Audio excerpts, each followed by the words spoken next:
Alright, so today we're talking about the power of a plan. Sound good? Sounds Brother Jim's planning on leaving me now.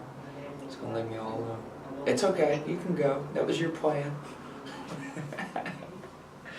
Alright, so a plan is a deliberate look ahead to select a goal, to think out ways to reach that objective. So a plan prepares for opportunities and difficulties.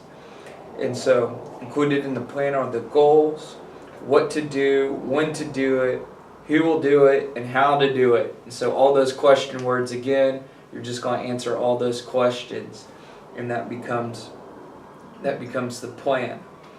So the first step in planning is to take an inventory of what you are doing right now. So you've got to be realistic with this, and so that's really the first phase. Is you've got to realize what you're doing right now. What are your current processes getting you? Oh,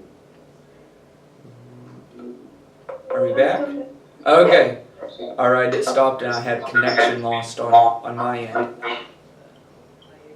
Okay, let's see. I'm getting all the feedback now. Brother Jim!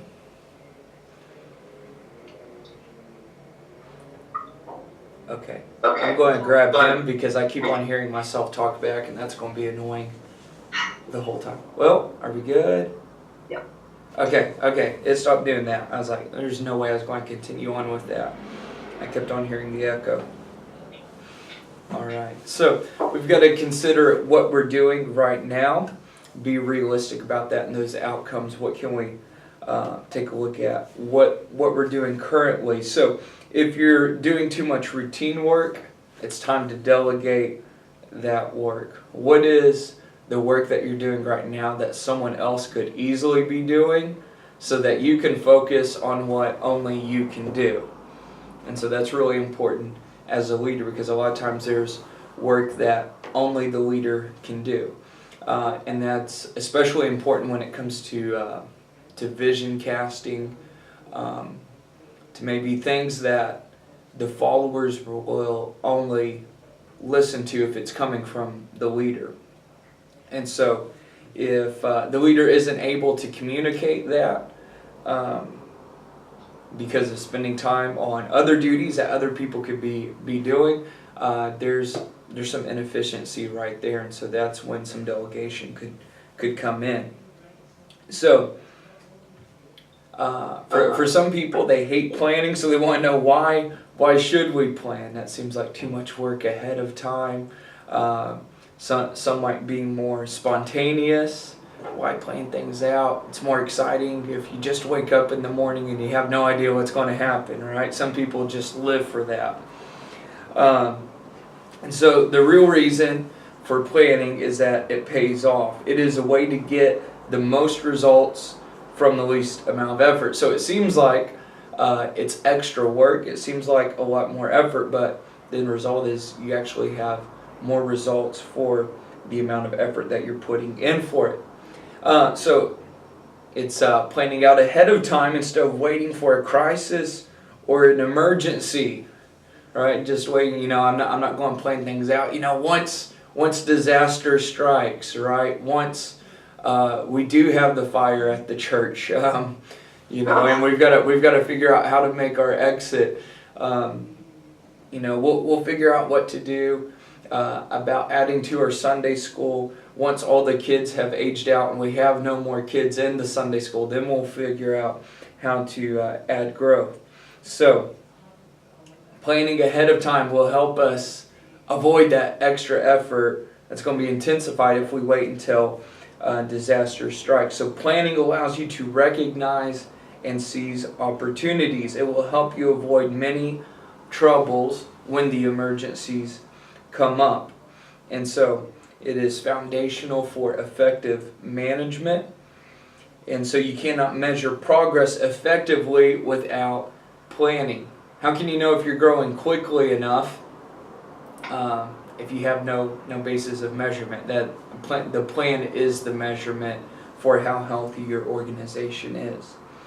So the reason for having a manager is to coordinate the energy of the individual so that they do not lose sight of the common goal. So that's why you need someone managing to make sure everyone is staying on task. So a long-range plan brings continuity. The person who holds a position is temporary. But with a long-range plan, the individual holding a position can change on less effort, on the consistent progress of the church or the organization. So the long-range plan, the decisions that they make can go beyond their time in that position. All right, are we still there? Yep. Okay, sorry, it keeps on coming up saying connection lost, so I just want to make sure don't lose you there. All right, so working from a plan gives you two gains from one effort. It gets today's job done, and it moves you one more step toward that goal for tomorrow. So only someone with a plan can achieve this. Planning remains remote and undeveloped if you don't follow a sequence of 4 steps. So first of all is to get your goal in sight. So what is your target? Where do you want to go? Second is to see that trail. How are we going to get there? Third is to take a look at where you are presently. And then finally, you've got to tie them all together and then put time to it. Put deadlines to it. And you figure out where you want to go. And you figure out, okay, here's the path to getting there, and here's where I am now. So next year in this plan, where do I want to be? Where should I be on that trail? There should be markers along the way. And so this is really powerful in goal setting and achieving goals, is that you don't need just short-term goals, and you don't just need a big long-term goal. You need them both. And so you need to have that big goal for the future, but then have those mile markers along the way, because without something, without any kind of sense of, you need a sense of achievement along the way, right? Or else it seems too far away and you're not getting enough reward from it if you don't have a reason to celebrate along the way. And so this is why they say with goal setting, you need to pick some moments along the way where you'll be able to celebrate. So like with learning a new language, if you just set out the goal of new language, okay, I want to be able to give a speech or be able to preach in, say, Spanish, just because that's something I'd like to be able to do one day. You shouldn't wait until that moment to celebrate when you get to preach in Spanish, but you should find some other moments where you can celebrate, like going to a Latino restaurant and being able to order off the menu in Spanish, right? Setting some smaller goals like that along the way. Or else if you're waiting for that moment 5 years from now when you'd be able to give a speech in that language, the reward is going to be too far away and it's not going to be satisfying, and you'll give up along the way. So tying in those factors is putting a schedule along your plan. I'm here right now. This is my trail to get to where I want to be. And so here's the schedule. Here's when I'm going to meet those goals. Right. So the goal is the motivating power of the long-range plan. So it's important to bring that objective into focus. Planning increases chances of achieving a goal, but it does not guarantee that there's not going to be errors along the way. Right. So it's not an easy thing to bring the target into proper focus. So at first, Mark's not going to be clear. You've got to bring some clarity to it, especially if you're wanting to go somewhere your organization hasn't gone before. If it's not experienced growth before, your church might not know what does it look like getting to 100 people if you've never been beyond 50 people. And so what that looks like is going to become clearer as you get close to it. And so it might be beneficial to get some advice from someone who has been there before to bring clarity to that mark. So in focusing on the mark, looking back 5 years might help project into the future 5 years. So you can assume that the changes in the future are going to be somewhat similar to the past if you're not changing anything that you're doing currently. So thinking of an other organization that exists helps to bring the future into focus. Although you don't want to be exactly like another organization, there are elements of it that can help bring that target into focus. You can find another organization. So just for us in the church setting, that if you've seen another church go from 50 to 100, you can look at them and see, okay, what does that mark look like? What does that trail look like in getting to that place?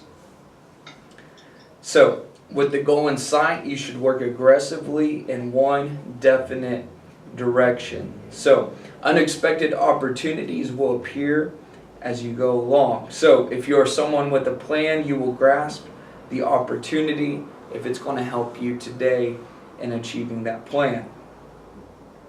So if you have a plan, you can take a second look and reject opportunities that you recognize are going to be distracting from your goal, that are not going to take you there. Otherwise, without the plan, you're just jumping out on each opportunity, right? It looks good for the moment, but does it in the long run help me achieve my goal?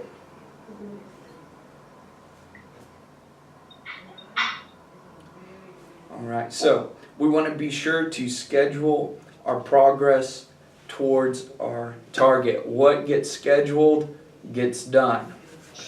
What gets scheduled gets done. If you don't put it on the calendar, if you don't plan time for it, the chances of it getting done are pretty slim to none. But if you schedule it, you put a time, it has to be done by this moment. Probably it's going to get done much more likely when you put that time limit on it. Doesn't mean that it's always done timely now. So I guess that was the good thing about uni, because I remember the schedules, the deadlines have always been a good incentive for me. But it's like sometimes I've been that procrastinator. I've not gone past, but the assignment's due at 12 o'clock, and I know it's not that difficult, so I can start on it at 10 and get that submitted on time, right? But it gets done because it's scheduled. I've got a deadline on it. And so in leadership, being able to set those time limits, those deadlines on ourselves is very important in setting those goals. All right. So we want to be realistic in setting our target, and we want to set attainable goals. We've got to be realistic. Right? We have to be realistic in forecasting what could we do. We want it to be challenging, but it has to be realistic. Because we've got to, you have to consider what's going to keep you motivated. If a goal is not challenging enough, we're not going to stick to it because it becomes boring. Right. If a goal is too challenging, well, we don't like being disappointed, so we give up. It's better not to have the goal if you're just going to disappoint yourself. So it's finding something that's going to be challenging and entertain you, but something that you could realistically get done. So realistic goals allow you to demand exact performance of yourselves and others.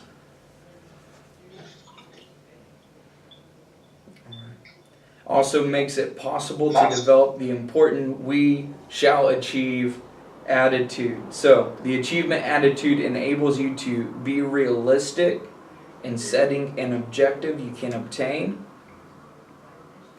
to be aggressive in taking positive action in the execution of the plan, to be insistent on reaching every sub-goal on time or knowing why you can't reach it.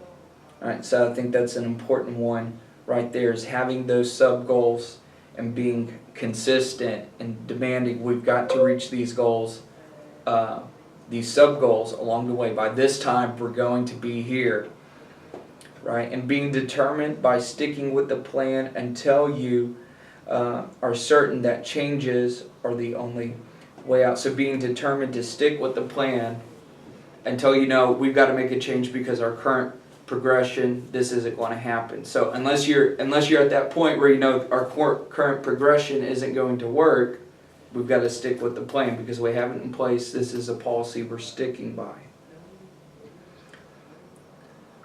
So the people who do not like making decisions will find the planning process uncomfortable. So planning is going to require decision making. And so you should be able to say, that's exactly where we want to go. You've got to determine what do we want to look like 5 years from now. What is our target, and making that decision.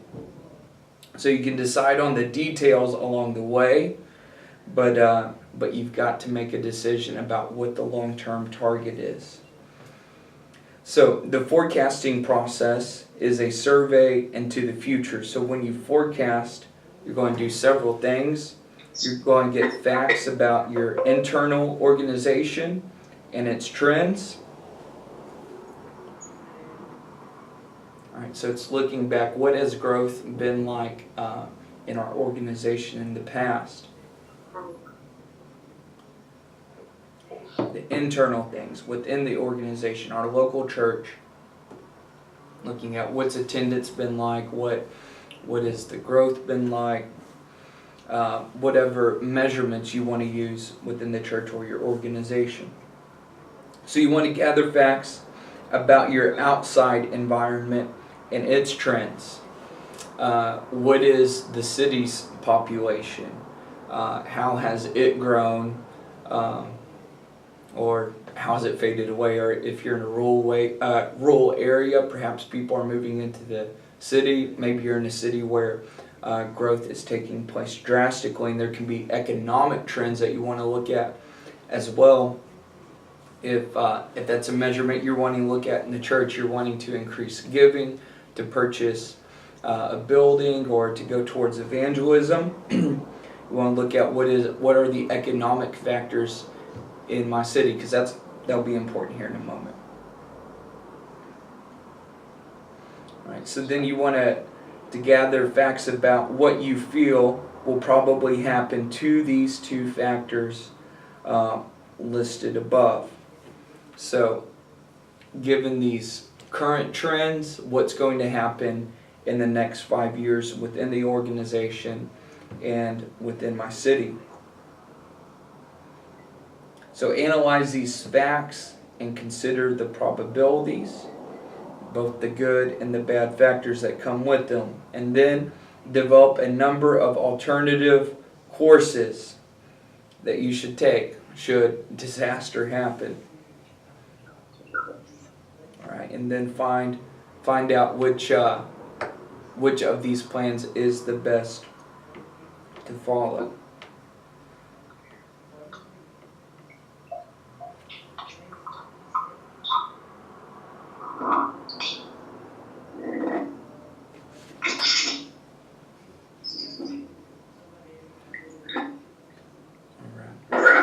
So, how far ahead should you plan?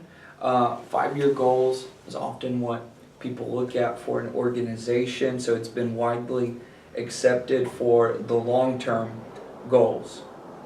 So, you may forecast for more or less years. That's been the common one, is for 5 years on long-term plans. So your plan should only include the time allowed for the execution of the goal. So reasons for selecting a 5-year plan is that it is about as far ahead as you can look with any accuracy when you're looking at trends, because there are just too many big things that could happen along the way within 5 years. So it allows time for cleanup of the organization, any major problems when you're looking at where you're currently at. Maybe you have some huge issues that's going to take some time in your first year to address right there. It gives you time to develop a better organization, get some more income, develop those new programs, and so it gives you some testing time as well. So it provides time for the important job of securing good people. So identifying the people you want on the team to help execute the plan. And so there are a lot of things that could take place in the beginning that are going to take some time. And so it's long enough that it allows you basically to get the foundation started and then to implement the plan for a few years, but not so far out that you couldn't plan for perhaps one major event along the way. Past that, there are so many factors that could happen within 5 years. Right, so time becomes a ladder and a spur to your plans.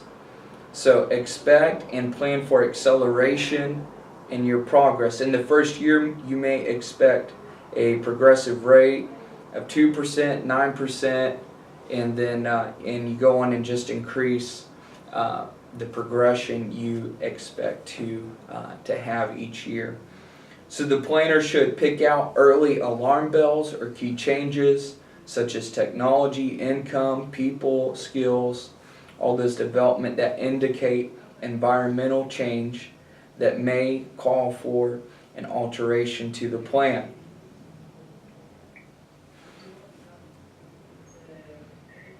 So sometimes technological changes can cause some hiccups along the way. Thinking about some of the environmental factors that you can't always plan for would be like all the data protection laws that came up, right? And so there's something major that you have to take care of that could slow down your plan because perhaps that's distracting for a while. And so beyond 5 years, you could have several things like that that could be distracting because you have to change your course, change the way that your organization is doing things, because that changed the way most offices are doing things, the way they store their data, handle emails, and that sort of thing. So those are some major changes that perhaps you get a warning about it, but when you're 5 years ago, people perhaps weren't planning for data protection changes and couldn't plan for the time it was going to take to change over their policy on that. Alright, so there are certain steps in taking inventory of your present situation. First is to get your organization in shape, to find and eliminate major weaknesses, and build on your present strengths. So take advantage of environmental currents. So the environmental tide has the greatest power to lead you to or away from your goal, whether planned or unplanned. So thirdly, steer toward the forces or away from them, whichever will help you reach your goal. So if the trend is in your area is that you have young families with young kids and you're wanting to experience growth, well, the clue from your environmental factors would be that perhaps the church needs to focus on children's ministry, on family ministry, because if you want to experience growth and you have a lot of young families in the area, it's probably not best to focus on your senior citizens, right? Because you have such a smaller pool. But if you can be the church that has a great children's ministry, that's where you would see some better growth by looking at your environmental factors there.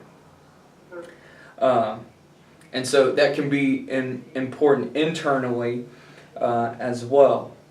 So, for example, a decrease in Sunday school attendance can be by looking externally and internally. Maybe you could look at your Sunday school attendance and see a decrease and think, okay, our Sunday school program must not be doing that well. Something's happened here. What is going wrong in the Sunday school program? Because we've had a decrease in Sunday school attendance. Well, that's not so much the issue. The issue is that the families in our church are kind of past the age of having children. Their children are young people and older now, and so it's not so much the health of the Sunday school program, it's the age of the families within your church. And so you might have to be looking not so much at your Sunday school program. That might not be the problem, but how do we create an environment where young families want to attend our church? And that would be the increase for the Sunday school program. So looking at those other trends and identifying what's really wrong. Is it that our Sunday school program is bad, or is it that in our area there just aren't a lot of young families? So your long-range plan is a stabilizer, and you work toward it rather than the short-term fluctuations. So an objective review by an outsider may help you to be realistic, since you tend to see familiar subjects poorly. You just get used to seeing them. They're not new to you, and so it becomes common. But you can have an outsider come in and they'll realize, oh my goodness, you've got a problem here, right? So perhaps someone from a neighboring church or denominational leader could help you become realistic with your plan. So their review may cause you to raise or lower your sights on the target, or say, you know what, you're doing all right. So, in summary, the elements of the long-range goal are this: the written description of the goal, the forecast factors, and these are internal and external, a summary of what you found when you took an inventory on your present situation, and then the sub-plans, which are going to be executed by specific departments or individuals. So that would be effective within in the church organization, that as a pastor you would have plans for growth, but then you want to give sub-plans to each of your departments. Okay, we want to see the Sunday school grow, so what are you going to do, Sunday school leader, to see that happen, youth leader, men's leader? How are these departments going to attract people to the church? So some elements of master planning are this: a description of your goal, a 5-year forecast, a plan for cash flow. So how are you going to fund any plans that you put in place, any new departments? So a time schedule, so quarterly reviews, annual reviews, yearly goals, those smaller goals. Then you need repair plans. How do we fix the organization should disaster strike? Plan on testing new systems out, giving time for those, so you come up with a new plan, and so perhaps you need some time to figure out if your organization can actually follow it long term. And then the integrated sub-plans are plans for each of the departments.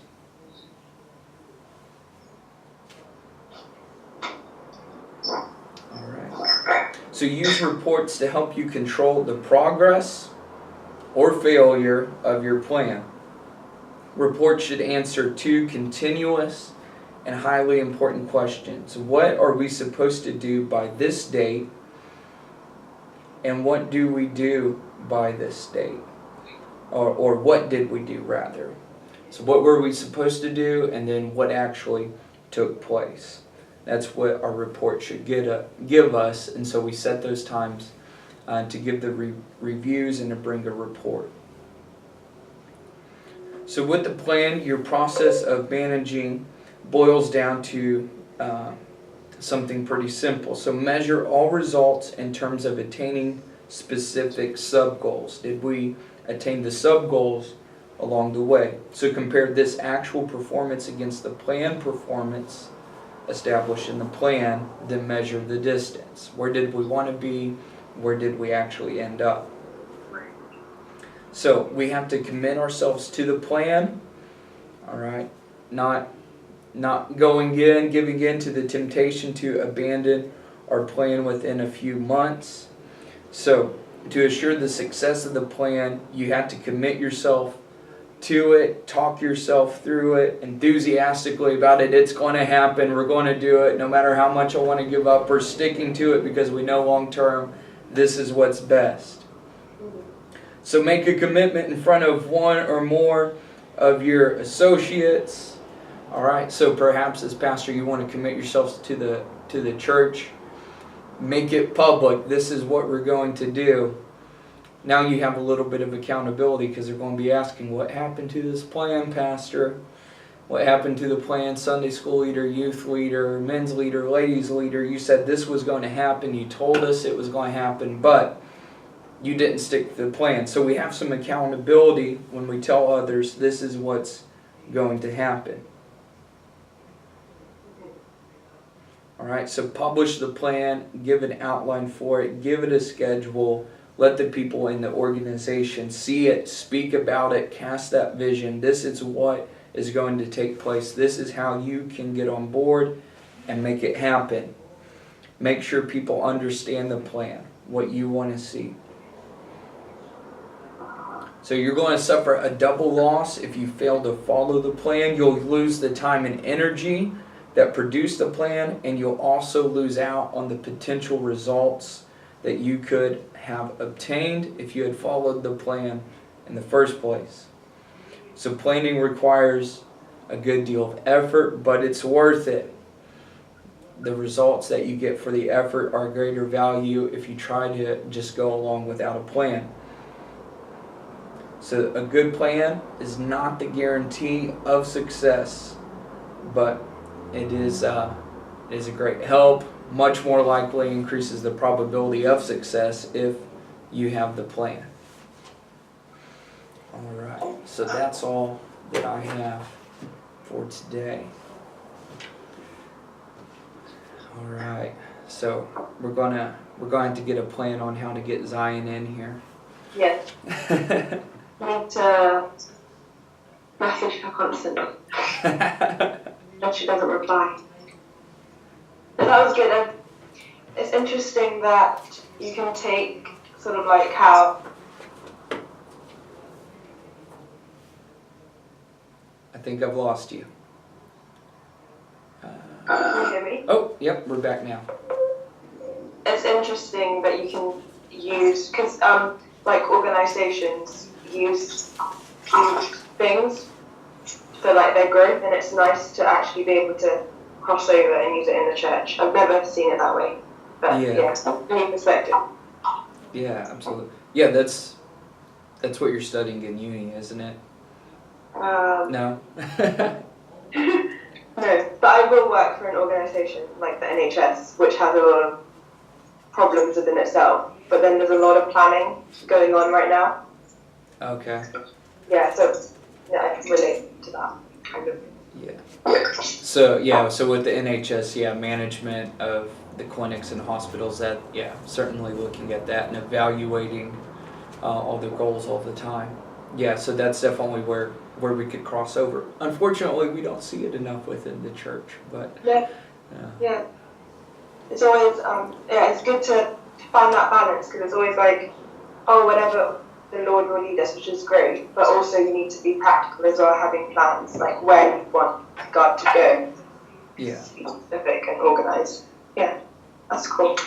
Yeah, I think scripturally, when you look at it, is that it's like come up with the plan, but then be willing to abandon it when God leads you elsewhere. Right. And so the plan, make sure that you're putting some effort in it, and that you're not being lazy about things, right? So things that I don't need to go out and evangelize, God's going to take care of it. Make a plan to go evangelize, and then if God leads you to do something else other than the plan, go for it then.